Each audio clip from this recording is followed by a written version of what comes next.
नमस्ते साथियों, मैं हूं उदयपुर से एडवोकेट मुकेश कुमार गोपावत।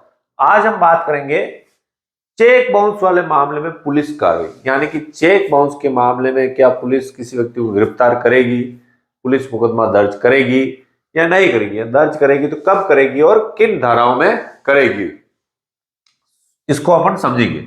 साथ में अपन यह भी समझेंगे कि पुलिस को कब किसी व्यक्ति को गिरफ्तार करने का अधिकार है और कब किसी व्यक्ति को गिरफ्तार करने का अधिकार नहीं है, और साथ में हम कुछ महत्वपूर्ण जजमेंट भी देखेंगे। तो वीडियो को सबसे समझने के लिए सबसे पहले बात करते हैं, अपने उदाहरण से समझ लेते हैं। बी ने पैसे लिए और ए को चेक दिया, ठीक है। ए ने ये चेक कहां डाला, बैंक में पेश किया और चेक रिटर्न हो गया और ए को पैसा नहीं मिला। तो अब ए अगर मुकदमा करवाता है, पुलिस में रिपोर्ट देता है, तो क्या पुलिस बी को गिरफ्तार करेगी, क्या पुलिस ए को पैसा दिला देगी, इस संबंध में अपन समझेंगे। तो क्या बी को पुलिस गिरफ्तार करेगी या नहीं करेगी, उसके आंसर के लिए जाते हैं।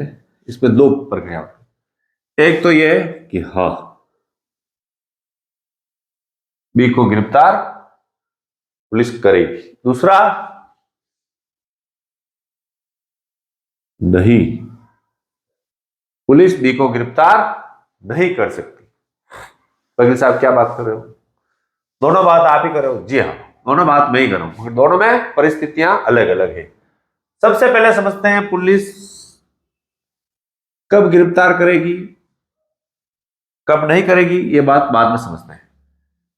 तो ये जो मामला होता है चेक बाउंस वाला मामला, उसमें क्या होता है कि कोर्ट द्वारा ही प्रसंज्ञान लिया जाता है, यानी कि ये नॉन कॉग्निजेबल अपराध है। नॉन कॉग्निजेबल अपराध साधारण रूप से आप ये समझ लो कि वे मामले जिसमें मजिस्ट्रेट के आदेश के बाद ही पुलिस कार्रवाई करती है।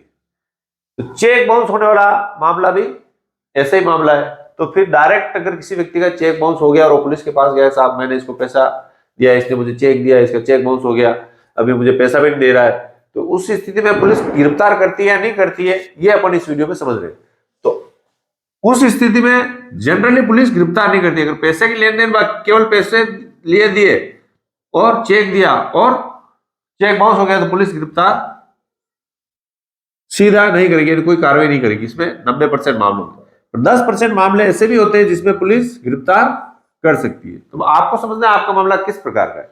सबसे पहले अपन समझते हैं कब पुलिस गिरफ्तार कर सकती है। जैसे कि एक स्थिति दी है, पुलिस को लगे कि चेक बाउंस के मामले के अलावा भी इसमें धोखाधड़ी हुई है, ठीक है, या जब बी ने कोई कपट करके ऐसे चेक के थ्रू जो पैसा दिया है, चेक लिया है, वो कपट के थ्रू लिया है, धोखाधड़ी की है। जैसे बी ने किसी अन्य व्यक्ति का चेक ए को दे दिया और अपने हस्ताक्षर कर दिए। एक्चुअल में ये बीमारी पहले होती थी, अब तो क्या चेकबुक पर नाम लिखे हुए आते हैं। पहले क्या चेकबुक पे नीचे नाम लिखे नहीं होते, कोई भी व्यक्ति किसी के भी सिग्नेचर करके दे देता, बाद में पता चलता क्या तो उसका चेक ही नहीं था। तो ऐसे मुकदमे मेरे पास क्या है, यानी कि अन्य व्यक्ति का चेक दे दिया। यानी जब भी आप चेक लो तो उसके नाम देखो कि जो चेक दे रहा है उसी का चेक है नहीं। पहले पुराने जो चेक थे उसमें क्या होता था, अन्य व्यक्ति का चेक, यानी बी किसी सी व्यक्ति का चेक दे, सी व्यक्ति का चेक उसके पास पड़ा, इसे 5,000 रुपए में लिया और इधर से 50,000 रुपए ले लिए और इसका चेक पकड़ा दिया मेरे चेक है। यानी इस प्रकार की धोखाधड़ी की है तो पुलिस इसमें कार्रवाई करेगी, उसको सीधा गिरफ्तार किया, नहीं उसको ए को कोर्ट जाने की जरूरत ही नहीं है। दूसरा, जैसे उसने कोई संपत्ति ली है, ठीक है, भले वो दुकान हो, मकान हो यहाँ पर, और उस संपत्ति को लेन देन के संबंध में भी बी ने कोई धोखाधड़ी की, यानी कि उसकी खुद की संपत्ति नहीं थी या किसी अन्य व्यक्ति की संपत्ति थी। इस प्रकार से धोखाधड़ी करके पैसा लिया दिया, उस लेन देन के अंदर चेक दिया गया है, तो भी ये धोखाधड़ी का मामला आएगा। यानी 10% मामले होता है इसमें, बाकी 90% मामले में पुलिस इसमें कार्रवाई नहीं करती है। यानी कि आपको यह दर्शाना पड़ेगा कि आपको यह साबित करना पड़ेगा कि जो चेक बाउंस हुआ है वो चेक बाउंस सिर्फ पैसों की लेन देन को लेकर नहीं है। जब पैसे मैंने दिए थे और उस व्यक्ति ने चेक दिया था, उस समय ही उसका मन दुराशय युक्त था और उसके मन में प्लानिंग थी कि मैं इस व्यक्ति को धोखा दूंगा और इसके लिए उसने ये काम किए, तभी ये धोखाधड़ी का मामला बनेगा, बाकी मामला नहीं बनेगा। यानी कि जो 420 और 406 का मामला है ना, ये मामला ज्यादातर धोखाधड़ी या दुराशय होता है और आपको उत्प्रेरित करते करके पैसा लिया जाता है, तभी बनता है। अब नहीं कब बनेगा? जैसे ए ने बी से पैसा लिया और चेक दिया और चेक रिटर्न हो गया, और ए अगर थाने में जाएगा, पुलिस वाले बोलेंगे कि भाई आपका कोई मामला हम नहीं करेंगे, आप कोर्ट में जाकर कार्रवाई करवाइए। तो फिर ए को कहां जाना पड़ेगा? कोर्ट में जाना पड़ेगा। कोर्ट में परिवार पेश करेगा, फिर सम्मन निकलेगा, फिर बेलेबल वारंट निकलेगा और फिर गिरफ्तारी वारंट निकलेगा। और गिरफ्तारी वारंट जब थाने में आएगा पुलिस वाले के पास, या बेलेबल वारंट जब थाने में आएगा, तब पुलिस वाला कार्रवाई करेगा। यानी कि चेक बाउंस होने के तुरंत बाद पुलिस कुछ भी कार्रवाई नहीं करेगी। उससे पहले आपको नोटिस भी मिलेगा, सम्मन भी मिलेगा और बाद में कार्रवाई होगी। यानी कि जिन लोगों के दिमाग में बात बैठी हुई है कि मैंने किसी व्यक्ति को चेक दिया, वो चेक बाउंस हो गया, अब पुलिस मुझे सीधा पकड़ कर जेल में फिट कर देगी, तो ऐसा संभव नहीं है। अब ये बात कौन कह रहा है? ये मैं नहीं कह रहा हूं, ये कौन कह रहा है? सुप्रीम कोर्ट कह रही है, ठीक है ना। जैसे अपन कुछ रूलिंग समझ लेते हैं, उसके बाद में कुछ विशेष बातें भी बताऊंगा।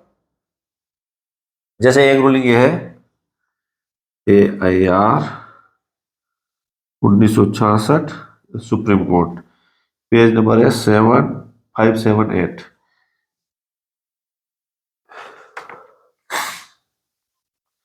इसमें बोला है, इसका नाम है मोगादा वर्सेस शशि भूषण, ठीक है।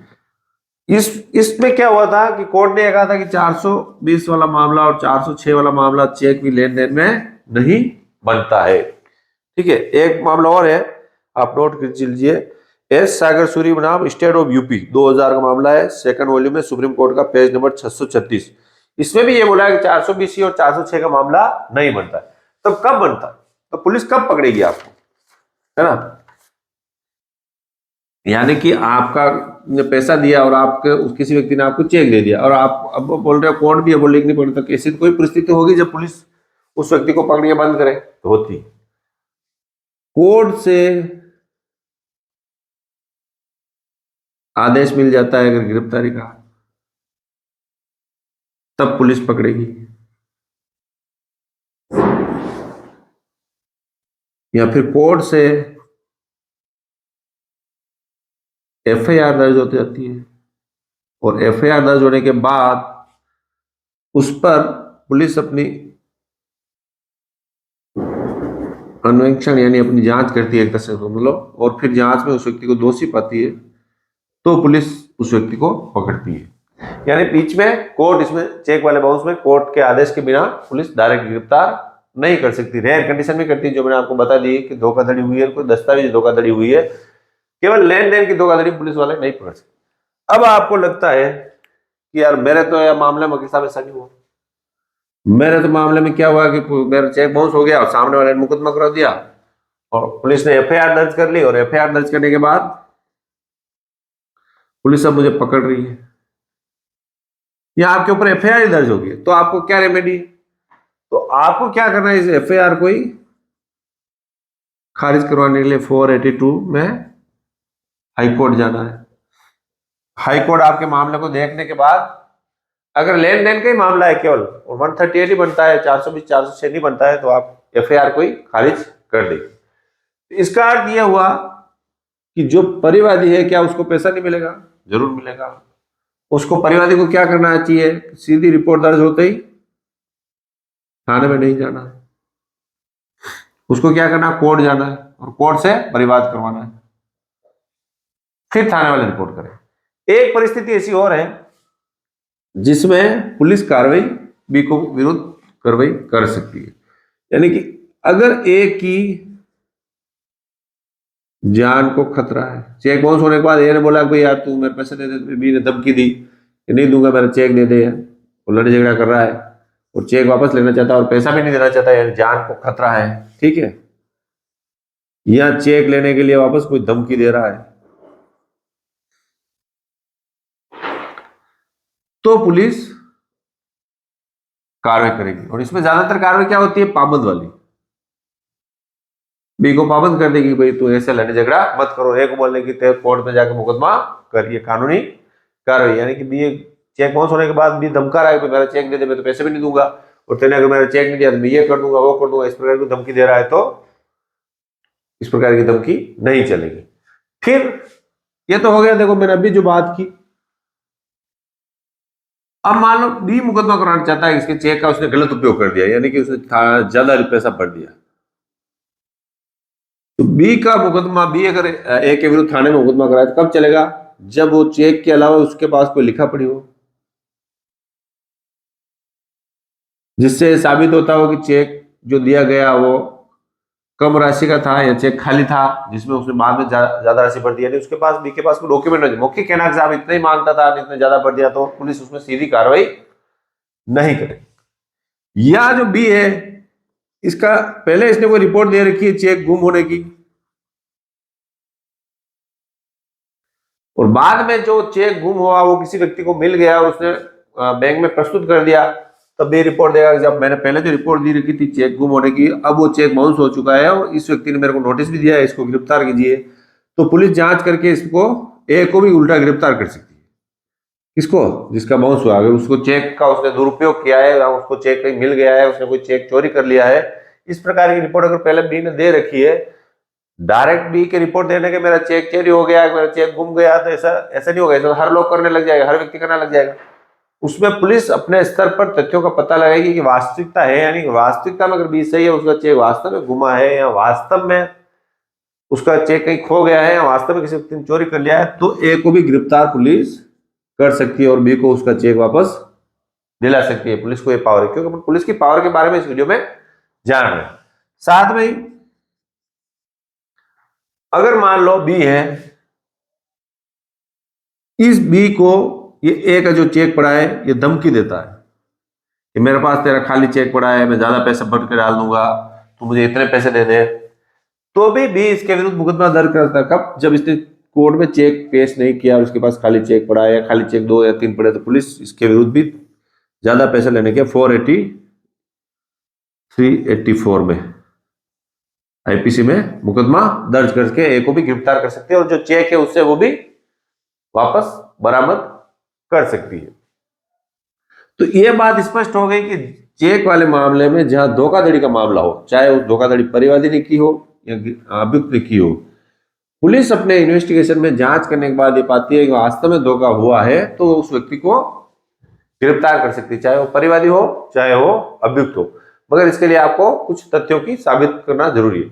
आपके मामले में क्या हो रहा है, कि आपके मामले में पुलिस कार्रवाई करेगी या नहीं करेगी, या आपका पैसा डूबेगा या आपसे कुछ ज्यादा पैसा वसूल कर लेगा, इस प्रकार की कोई आपकी समस्या चल रही है, तो मेरे जो नंबर दिए गए हैं, इन नंबर पर आप मुझे आपके जो डॉक्यूमेंट है व्हाट्सएप कर सकते हैं या मुझे कॉल करके जानकारी ले सकते हो। तो मैं उदयपुर से एडवोकेट मुकेश कुमार गोपाल। वीडियो पसंद है लाइक करें। Thank you.